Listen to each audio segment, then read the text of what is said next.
भगवान भी भगवत गीता के 13वें अध्याय के 9वें श्लोक में यही बात करते हैं। जन्म मृत्यु जरा व्याधि दुख दोषानुदर्शनम, अर्थात नित्य प्रतिदिन जन्म मृत्यु वृद्धावस्था और दुख दोषों का दर्शन करो। यह सबके लिए आ रहे हैं, कोई इनसे बच नहीं सकता। केवल भगवान श्री कृष्ण हमारी उनसे रक्षा कर सकते हैं। इसलिए पूरे मन से भगवान की शरण में आ जाओ और इस बात को सदा याद रखो, मेरा कोई न सहारा बिन तेरे, नंदलाल सवरिया मेरे। तो आइए, बहुत सुंदर कहानी है, हृदय परिवर्तन का उपाय। तो आइए सुनते हैं ये प्रेरक कहानी। एक बार महान संत श्री तुकाराम जी को उनके एक शिष्य ने पूछा, गुरुदेव, मैं हमेशा देखता हूँ कि आपको कभी क्रोध नहीं आता। आपके अंदर कभी भी जीव के प्रति कोई ईर्ष्या, द्वेष या वैर भाव नहीं है। इसका क्या कारण है? कृपया मुझे बताएं। संत तुकाराम जी ने उससे कहा, इसका उत्तर मैं तुम्हें फिर कभी दूंगा। अभी तुम्हारे लिए यह जानना जरूरी नहीं है। तुम्हारे पास केवल 7 दिन शेष हैं। 7 दिन बाद तुम्हारी मृत्यु निश्चित है। संत तुकाराम जी के मुख से यह बात सुनकर वह शिष्य बहुत घबरा गया। घबराहट के मारे उसकी वाणी अवरुद्ध हो गई और उसकी आंखों के आगे अंधेरा छा गया।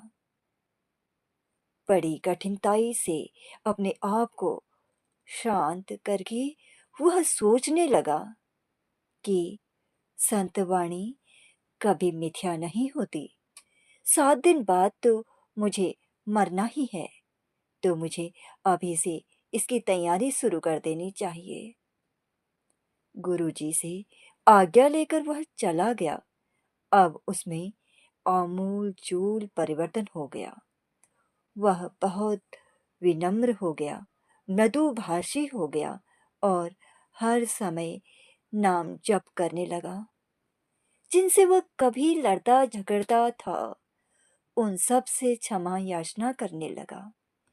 इस प्रकार उसने एक एक करके अपने दोषों को पहचान कर उन्हें निकालना शुरू कर दिया और केवल 7 दिनों में ही उसने पहली बार अपने जीवन में असीम शांति का अनुभव किया। 7 दिन के बाद उसने सोचा कि गुरुजी के कथनानुसार आज के दिन मेरी मृत्यु होगी, तो क्यों न चलकर गुरुजी से आशीर्वाद ले लिया जाए। वह संत तुकाराम जी के पास पहुंचा और बोला, गुरुदेव, आज जीवन के अंतिम पड़ाव पर मुझे आशीर्वाद दीजिए। मुझे अंतिम उपदेश प्रदान कीजिए, जिससे कि मेरी मुक्ति का मार्ग प्रशस्त हो जाए। संत तुकाराम जी ने उससे पूछा, पहले यह बताओ कि 7 दिन तुम्हारे किस प्रकार बीते और तुमने क्या क्या किया। वह शिष्य बोला, गुरुदेव, मैंने अपने जीवन में जिन्हें कभी भी प्रताड़ित किया था या कठोर वचन बोले थे, उनसे जाकर क्षमा मांगी। मेरा संसार के प्रति दृष्टिकोण बिल्कुल बदल गया। मृत्यु का चिंतन सदा मेरे मन में चलता रहता, इसलिए मैं हर क्षण सजग रहता था कि कहीं मुझसे किसी के प्रति कोई अपराध न हो जाए। इंद्रिय विषयों में मेरी अरुचि हो गई। बोलना कम हो गया। भगवान के प्रति निर्भरता बढ़ गई और संसार से मन पूर्ण रूप से उदासीन हो गया। यह सुनकर तुकाराम जी मुस्कुराते हुए बोले, यही तुम्हारे प्रश्न का उत्तर है, जो तुमने कुछ दिन पहले मुझसे पूछा था।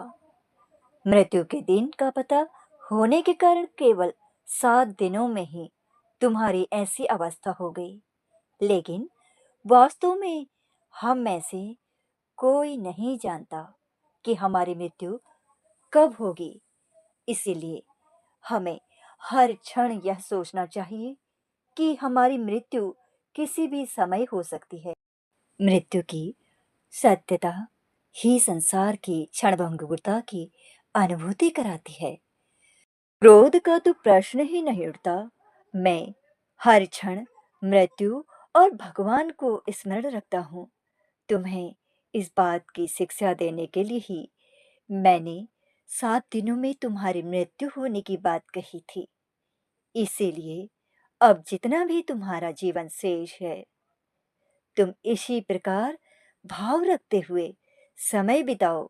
एक संत ने बड़ा सुंदर कहा है, दो बातों को भूल मत, जो चाहत कल्याण, नारायण एक मौत को, दूजे श्री भगवान।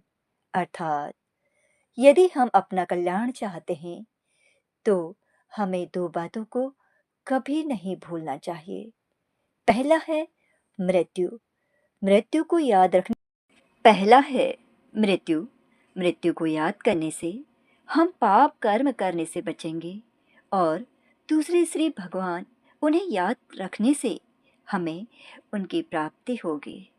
महाभारत में प्रसंग आता है कि जब यक्ष ने महाराज युधिष्ठिर जी से प्रश्न किया कि इस संसार का सबसे बड़ा आश्चर्य क्या है, तो महाराज युधिष्ठिर जी ने कहा, हर व्यक्ति किसी न किसी को अपने सामने मरते हुए देखता है, लेकिन वह यही सोचता है कि मेरी मृत्यु नहीं होगी।